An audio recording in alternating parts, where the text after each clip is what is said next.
que eu não consigo completar a ementa toda, tem 24 horas aproximadamente. Nós temos 1h15, mais ou menos reservadas para tratar desse assunto, ok? Eu vou tentar ser o mais conciso possível, o mais prático possível. Porque vocês são empreendedores, eu também sou empreendedor. Né? Sou empreendedor de eu mesmo, de mim mesmo, não eu de mim mesmo. Porque é difícil vender a si próprio. Né? Nada mais difícil que vender a si próprio.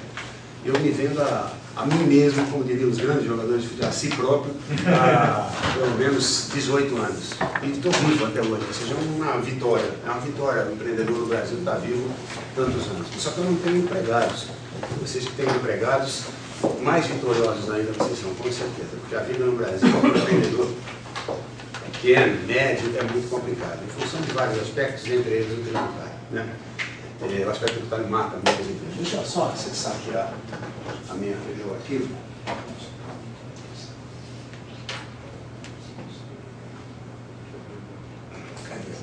Ele deve 2012, é isso? Está aqui.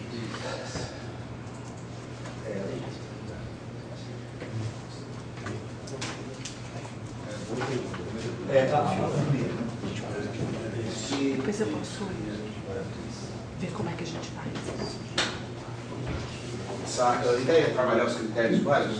Se tiver algum erro de formatação, porque foi realmente corrido, fiz no avião, para vocês terem ideia. Boa parte do material eu preparei no avião. Até porque a cabine tinha me avisado já há algum tempo, mas a minha vida está um pouquinho corrida e algumas coisas eu fechei no avião. Então o slide vai ficar não exatamente da maneira que eu gostaria. Eu sou a CEF, todo mundo conhece como a CEF. É mais fácil, não é mais fácil de gravar do que Roberto.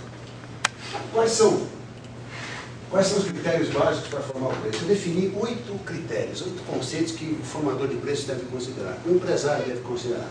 Primeiro, preços são definidos pelo valor percebido pelo consumidor e não apenas pelos custos da empresa ou concorrência.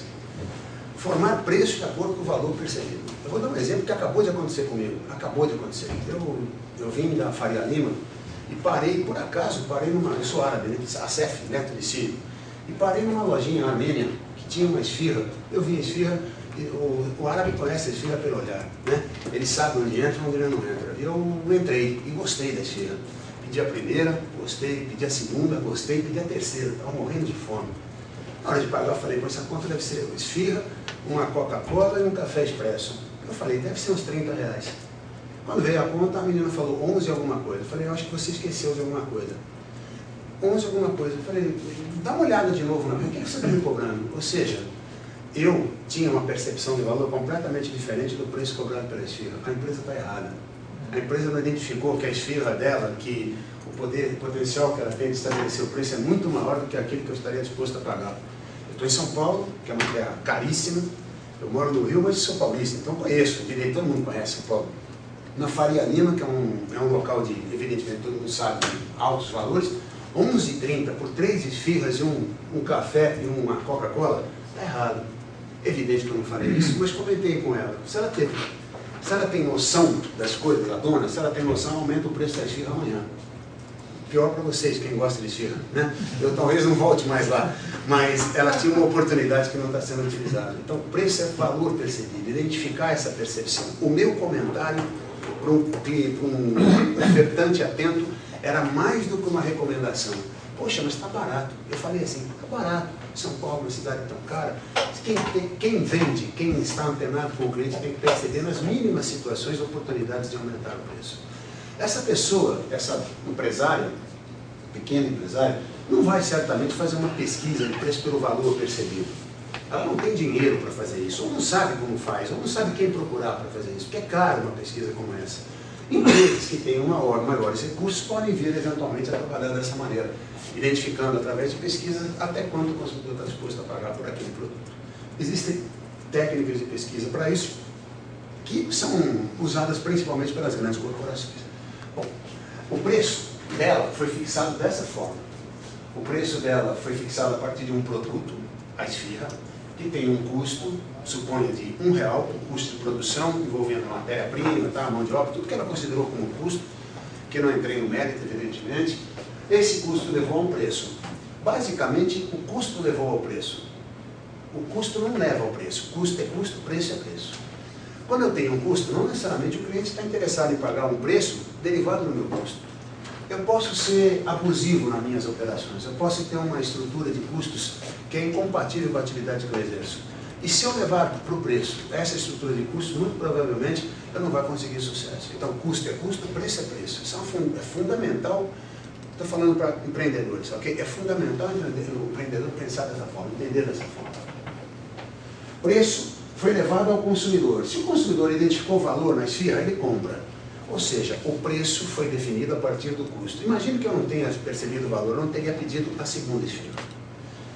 Preço baseado no valor percebido. Identificar o que o consumidor quer. Quando eu pedi a primeira e pedi a segunda, é lógico, ela não pode aumentar o preço da esfirra simultaneamente ao meu pedido. É evidente que não. E em terceiro, bom, também não, mas ela tem que estar antenada. Esse cara é árabe, ele sabe. Entenda um exemplo, olha só, eu disse para ela, eu sou sírio. Eu só como esfirra quando eu gosto. Eu conheço esfirra desde que eu nasci. Antes de eu nascer, a primeira palavra que eu falei foi esfirra, provavelmente. Né? Antes de mamãe, de papai, foi esfirra, porque eu adoro esfirra. Então eu conheço esfirra. Ela devia ter antenado com isso e aumentado o preço logo depois da minha saída. Você está entendendo, evidentemente, o que eu estou dizendo. Né? Percepção. Consumidor identifica valor. Valor está associado a preço.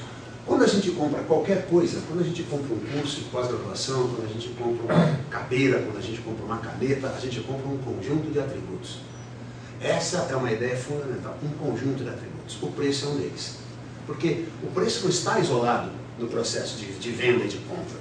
Quando a gente forma o preço pelo custo, o preço é função do custo. Quando a gente forma o preço pelo valor, o preço faz parte de um conjunto de componentes, dentre eles o produto, né? Dentre eles o preço. Muda completamente de figura. Então, entender e interpretar o consumidor é fundamental.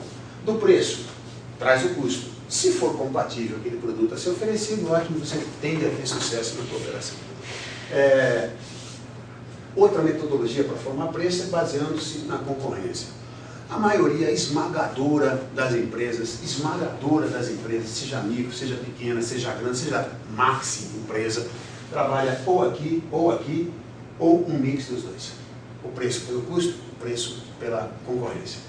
Eu faço alguns exercícios em sala de aula, assim, nos MBAs, em que se percebe nitidamente, mas nitidamente, eu deixo em aberto algumas informações para o aluno ficar ansioso por tê-las. Eu não dou informação, ele sempre fala, professor, o senhor não deu o custo, professor, o senhor não deu o preço de mercado. Eu dou um monte de outros dados, mas não dou o custo e a concorrência, eventualmente. Ele fica ansioso para formar o preço, porque ele não tem o dado que decide, na opinião dele. Não é verdade. O preço não é só isso. Esse é um ponto fundamental. Gente, se vocês quiserem interrompendo, à vontade, tá? É um bate-papo. Eu tenho um grave defeito, né? Eu sou muito menos palestrante, muito mais professor. É porque eu vivo disso. Então eu estou muito mais acostumado a um modelo de aula de professor do que a um palestrante. Eu não vim fazer palestra, eu também não vim dar aula, eu vim bater um papo com vocês. Tá bem? Então à vontade para qualquer questionamento. Acerto. Pois não. Existe Só um segundo, tem como arrumar uma água? Por favor, porque vim voar. Pois não, Jorge. Desculpa. Não sei, eu estava tentando encaixar uma situação aí, mas parece que eu no meio, bateu na trave ali. Ué, mas tenta bater na trave. Te empurra Que pra dentro. que é o seguinte, por exemplo, tem um contexto de quando a gente está criando um negócio diferente, novo, pode ser que não tenha concorrência, os consumidores não estão preparados para comprar aquele produto, é um produto inovador, Claro. né?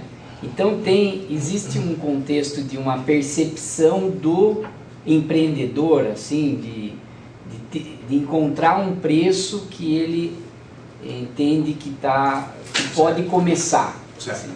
certo. Concordo. É uma pergunta ou uma afirmação? É uma pergunta. É uma pergunta. Existe.